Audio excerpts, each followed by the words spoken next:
राधे राधे दोस्तों, कैसे हैं आप सब लोग। तो आपके लिए एक नया वीडियो लेके मैं आ गई।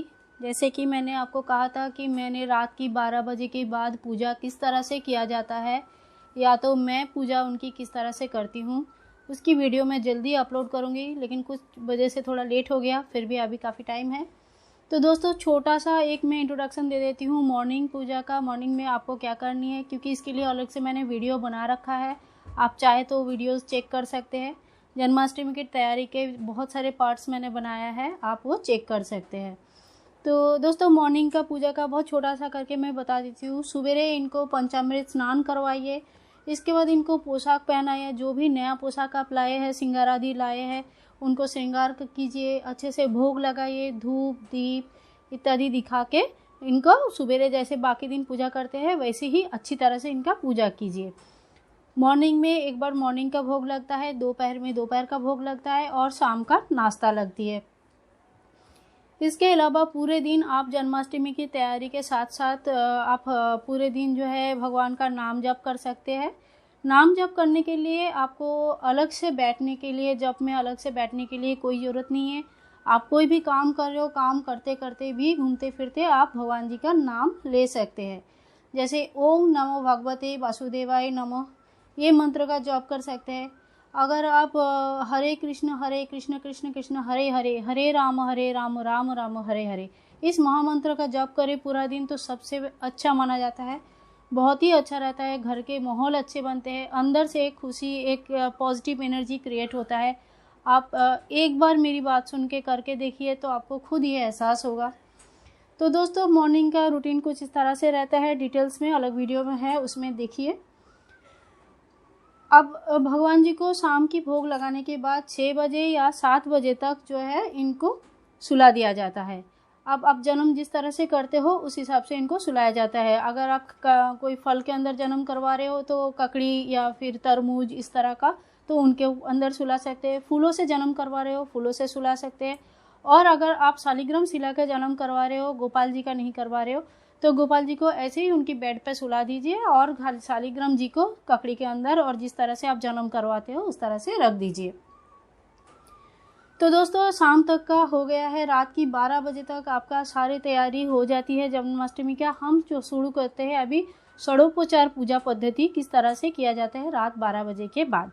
जैसे ही रात की 12 बजते हैं, इस बार 12:05 में हमारा जो पूजा मुहूर्त शुरू होता है। रात की 12 बजते ही हमें उलूध्वनि शंखध्वनि करके अपनी लल्ला को उठाना है, इनको अच्छे से नहलाना है, इनका बहुत ही हल्के पोशाक, इनको पोशाक आदि पहनाए। मोतियों की श्रृंगार अगर कर पाते हैं तो बहुत अच्छा है, इनकी प्यार से मोतियों की श्रृंगार करें।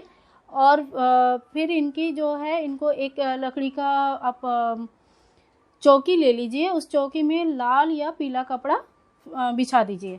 उसके बाद हमारे लल्ला को वहाँ पे बैठाइए, थोड़ा सा इनको शहद चटाइए, क्योंकि कोई बच्चा जन्म लेता है उनको हम सबसे पहले थोड़ा सा उनके मुंह में मीठा डालते हैं, शहद चटाते हैं। तो थोड़ा सा उनको शहद चटाइए, क्योंकि षोडोपचार पूजा थोड़ी सी लंबी होती है। तो हमारा लल्ला छोटा है, बच्चा है, अभी जन्म हुआ है, तो और ये बाल स्वरूप में हमारे पास रहते हैं, तो हम इनको थोड़ा सा माखन मिश्री शहद का भोग चढ़ा के फिर इनकी षोडोपचार पूजा में बैठते हैं। षोडोपचार पूजा जो होता है 16 स्टेप्स में हम इनको पूजा करते हैं। मतलब 16 जो है, 16 इनकी स्टेप्स रहता है इनकी पूजा करने का। तो आइए दोस्तों, एक एक करके हम वो स्टेप्स देखते हैं, क्या क्या स्टेप्स है, और साथ में उनकी मंत्र भी देखते हैं। जन्माष्टमी का जो भगवान कृष्ण के जो षोडोपचार पूजा होते हैं, उसमें वैदिक मंत्र के साथ साथ पूजा किया जाता है। सबसे पहले हम इनके लिए ध्यान करते हैं। जैसे भगवान जी के विग्रह के सामने हम बैठ जाते हैं, दोनों हाथ जोड़ करते हैं, ऐसे दोनों हाथ उनके जोड़ करते हैं, सिर नमन नीचे करते हैं, और फिर उनका ध्यान करते हैं। ध्यान करते हुए ये मंत्र से उनका ध्यान होता है, जैसे क्लीम कृष्णाय गोविंदाय ध्यानम समर्पयामि। तो पहला स्टेप जो है वो ध्यान है। इसके बाद सेकंड जो है वो आवाहनम है। आवाहनम मतलब हम कान्हा को बुला रहे हैं, कान्हा आप आओ, मेरे घर में विराजमान हो, मेरे घर पे आओ और हमारी पूजा स्वीकार करो। इस तरह से दोनों हाथ आप जोड़ ले और अंगूठे को अंदर की तरफ मोड़ ले, और इस तरह से आवाहन मुद्रा करके हम कान्हा को आवाहन करते हैं। ओम क्लीम कृष्णाय गोविंदाय आवाहयामि, मतलब कान्हा आप मेरे घर में पधारिए। थर्ड नंबर में हम जो करते हैं उनको आसन देते हैं और 5 फूल आप हाथ में ले लीजिए। इस तरह से हाथ में 5 फूल ले लीजिए और फिर क्लीम कृष्णाय गोविंदाय आसनम समर्पयामि ये बोल के उनके चरण में वो फूल समर्पण कर दीजिए। इस तरह से हम उनको आसन समर्पित करते हैं। पाद स्नानम मतलब हमारे भाव ऐसा होना चाहिए कि हम उनके चरण धो रहे, भगवान हमारे पास आए, हम उनका आवाहन किए, उनका आसन में बैठने के लिए दिए। आप थोड़ा सा इन चीज़ों को अगर दिल से सोचते हो तो आपके सामने जैसे भगवान स्वयं श्री कृष्ण बैठे हैं और आप उनकी सेवा कर रहे हो, ऐसा आपको फील होता है। तो आप भगवान जी हमारे आसन में बैठ चुके हैं, अब हम क्या करेंगे, उनकी जो है चरण धुलाएंगे। तो चरण धुलाने के लिए थोड़ा सा, चाहे तो हम नॉर्मली क्या करते हैं, जो तांबे का छोटा सा एक पानी चढ़ाने वाला चम्मच जैसे आते हैं उससे चढ़ाते हैं।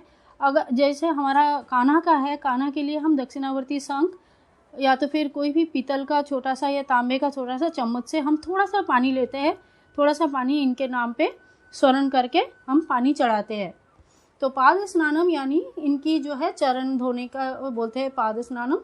थोड़ा सा पानी ले और इनकी ये मंत्र पढ़िए कि ओम क्लीं कृष्णाय पादोपदायम समर्पयामि।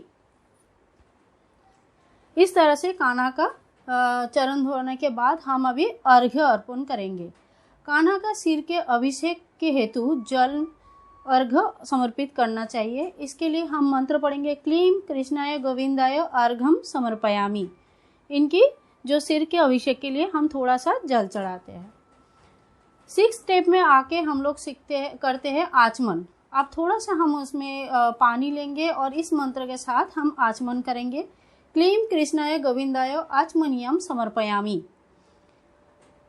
अब इनको जल स्नान करते हैं। कान्हा जी का जो है शुरू में ही हम जब इनको नींद से जगाए थे और इनकी प्राण प्रतिष्ठा किए थे या उनका जन्मोत्सव शुरू किया था, तभी इनको पंचामृत स्नान हो गया था। अब जो है थोड़ा सा आप शंख में थोड़ा सा पानी ले लीजिए या तो फिर तांबे का कोई चम्मच में थोड़ा सा पानी ले लीजिए और इनके स्नान का भाव करके ये मंत्र पढ़िए क्लीं कृष्णाय गोविंदाय मलाप्रसाद स्नान समर्पयामि। स्नान के बाद हम इनको वस्त्र समर्पण करते हैं। वस्त्र के लिए अगर आपके पास नया वस्त्र है, बहुत अच्छा है, आप वो वस्त्र समर्पण कीजिए। अगर नहीं है नया वस्त्र तो आप उनको नया वस्त्र की जगह मौली चढ़ा सकते हैं। मौली चढ़ाते वक्त या तो फिर नया वस्त्र चढ़ाते वक्त आप ये मंत्र का जाप करें क्लीं कृष्णाय गोविंदाय वस्त्रम समर्पयामि। अब उनको वस्त्र स्नान सब इत्यादि होने के बाद जो है हमारे 8 चरणों में पूजा हो चुकी है। अब 9th नंबर पे मतलब 9वें नंबर पे जो है वो है हम इनको दीप दिखाएंगे। लल्ला को आप दीप दिखाइए और बोलिए क्लीं कृष्णाय गोविंदाय नाना दीपम दर्शयामि। मतलब आप बहुत सारे दीप 1 3 5 7 21 दिया भी जला सकते हैं, एक दिया भी जला सकते हैं और कान्हा को दीप दिखाइए। ऐसे ही हम उनको इसके बाद धूप दिखाते हैं। लल्ला को धूप दिखाइए और बोलिए क्लीं कृष्णाय गोविंदाय नाना धूपम अग्रपयामि।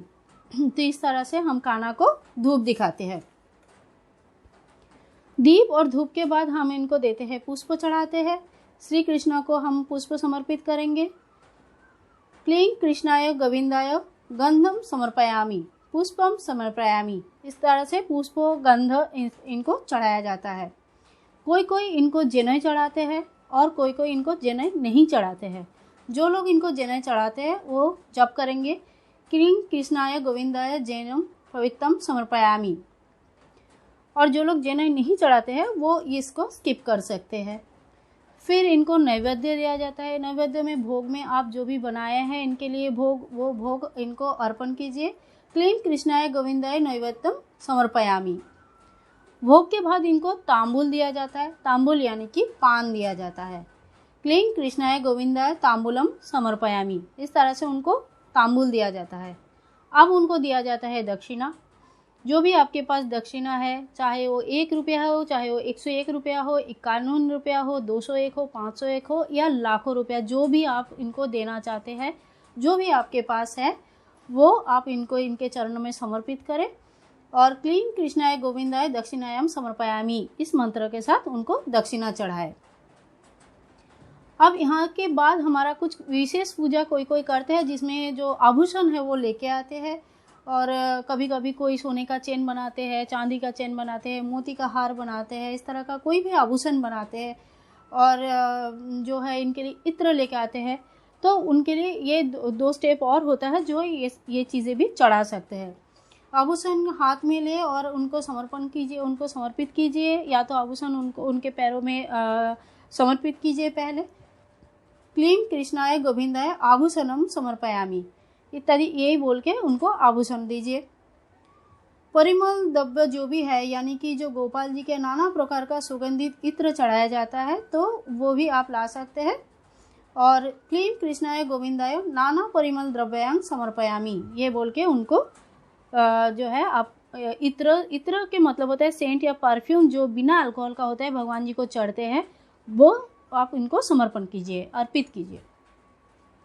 अब इस तरह से पूजा का हमारा जो है जो हमारे पास है, जो जिस तरह से 16 प्रकार से हम इनकी जो पूजा 16 स्टेप्स में जो होता है वो मैंने आपको बता दिया। इसके बाद होता है मंत्रोपचार, आरती और प्रदक्षिणा, प्रणाम और क्षमा प्रार्थना। पूजा नॉर्मल हो या खास हो, ये 5 चीज़ें इसके बाद करना अति आवश्यक रहता है। मंत्रोपचार यानी कि आप तुलसी का या चंदन का कोई माला ले लीजिए, जिसमें 108 मोती वाली माला लीजिए। चाहे तो आप एक माला जप कर सकते हैं, चाहे आपकी क्षमता के हिसाब से कितनी भी माला जप कर सकते हैं, जितनी आपकी इच्छा हो। सारा दिन जो जप अपने मन में करके रखे हैं वो तो है ही, जब पूजा होने के बाद भी एक माला जप करना आवश्यक रहता है।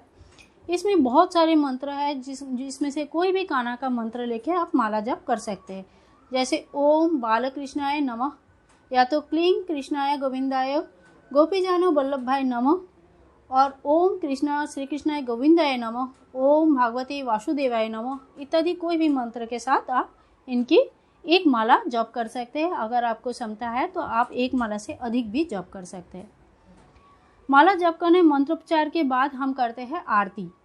तो आरती के टाइम पे हमें आरती किस तरह से करना है और कैसे करना है, ये मैंने आरती के वीडियो में बताया हुआ है। किस किस चीज़ों से हमें आरती करना है, घर में धूप बत्ती कैसे बनाया जाता है और आरती किस तरह से किया जाता है, आप प्लीज़ उस वीडियो को एक बार देख लीजिए। नॉर्मली हम आरती करते हैं गोबर के कंडे, और थोड़ा सा उसमें डालते हैं घी, थोड़ा सा डालते हैं कपूर, थोड़ा सा लौंग इत्यादि डाल के, और गूगल का धूप, लोवन इत्यादि डाल के एक पात्र में लेते हैं, उसमें थोड़ा सा उनको जलाते हैं फिर, और उससे आरती करते हैं। दीप से आरती करते हैं। दीप पंचमुखी होना चाहिए, 5 मुखी दीप से आरती किया जाता है। धूप से आरती किया जाता है, या तो आरती के थाल में चावल और थोड़ा सा कुमकुम, हल्दी, पुष्प, एक घी का दिया लेके भी आप आरती कर सकते हो। आरती ओमकार के आकार में घुमाइए ताकि भगवान के सामने ओम बनाए, आपकी आरती ओम बना पाए। आरती के बाद हमें करना होता है प्रदक्षिणा। हाथ में थोड़ा सा फूल लेके भगवान जी का प्रदक्षिणा करें, और ये आप 3 बार, 5 बार, 7 बार इत्यादि कर सकते हैं। और ओम कृष्णाय गोविंदाय प्रदक्षिणाम समर्पयामि इस मंत्र के साथ प्रदक्षिणा कर सकते हैं। अगर आपको मंत्र बोलने में परेशानी है या नहीं बोल पाते, किसी वजह से आप मंत्र नहीं बोल पा रहे, तो आप खाली हरे कृष्ण से भी ये पूरा उपचार कर सकते हैं। इसके बाद लास्ट में आता है प्रणाम। प्रणाम में हम जो करते हैं, आप दोनों हाथ जोड़ के शीश नवा के हम भगवान जी को प्रणाम करते हैं। कोई साष्टांग प्रणाम करते हैं, और प्रणाम करके हम भगवान जी से उनकी आशीर्वाद मांगते हैं। संपूर्ण पूजा होने के बाद हम मांगते हैं उनसे क्षमा, क्योंकि पूरी पूजा में हमारा कभी मंत्र उच्चारण हो सकता है, कहीं प्रॉब्लम आया है, कभी हम नहीं बोल पाए हैं, कोई चीज़ हमसे छूट गई है, या कोई भी भूल चूक हुआ है, चाहे वो ज्ञान में हुआ है या अज्ञान में हुआ है। भगवान जी हमारे घर आए और हमारा पूजा स्वीकार करें, इस बात को ध्यान में रखते हुए, मन में रखते हुए हम उनसे क्षमा प्रार्थना करते हैं। कोई भी पूजा होने के बाद क्षमा का प्रार्थना करना जरूरी रहता है। तो दोस्तों, लास्ट में हम मांगते हैं इनका क्षमा याचना करते हैं। और इस मंत्र का, अगर आपके पास कोई मंत्र अगर आपको आता है तो आप मंत्र बोलिए, नहीं मंत्र आता है तो हाथ जोड़ के उनको दिल ही दिल, मन ही मन क्षमा प्रार्थना कीजिए। इनका क्षमा प्रार्थना का मंत्र है आवाहनम न जनामि विसर्जनम, पूजा चैव न जनामि समस्य परमेश्वरम। मंत्रहीन क्रियाहीनो भक्तिहीनो जनार्दन यत् पूजितम मया देव परिपूर्ण तदास्तु में। ये मंत्र का ये अर्थ है कि प्रभु, ना मैं आपको बुलाना जानता हूँ, ना मैं आपको विदा करना जानता हूँ। पूजा करने का भी कोई मुझे प्रोसीजर नहीं पता है, पूजा करना भी मुझे नहीं आता है, मुझे क्षमा करना, मैं भक्तिहीन हूँ और मुझे जो है क्रियाहीन हूँ। तो यथासंभव मैं पूजा कर रहा हूँ, यथासंभव मेरे अपने सामर्थ्य से मैं पूजा कर रहा हूँ। आप कृपा करके मेरे इस पूजा को संपूर्ण करने के लिए मुझे आशीर्वाद करें और मुझे ये पूजा संपूर्ण करें। तो इस तरह से उनसे क्षमा मांगने के बाद हमारे पूजा संपूर्ण होता है और इस तरह से षोडोपचार पूजा किया जाता है। तो दोस्तों, आशा करती हूँ कि आपको बहुत ही मैं जल्दी बताने की कोशिश किया कि षोडोपचार पूजा में आप किस तरह से पूजा करोगे और अपनी कान्हा को किस तरह से उनका षोडोपचार पूजा किया जाता है, क्या क्या उसमें लगता है, स्टेप्स क्या क्या है। तो आपके लिए अगर ये हेल्पफुल रहा होगा तो आप ज़रूर इस चीज़ को आप लाइक कीजिए, शेयर कीजिए और बाकी लोगों के साथ भी शेयर कीजिए। तो चलते हैं दोस्तों, सब्सक्राइब करना ना भूलें। फिर मिलते हैं एक नया वीडियो में, जल्दी मिलते हैं। बाय बाय दोस्तों, तब तक राधे राधे, जय श्री कृष्णा।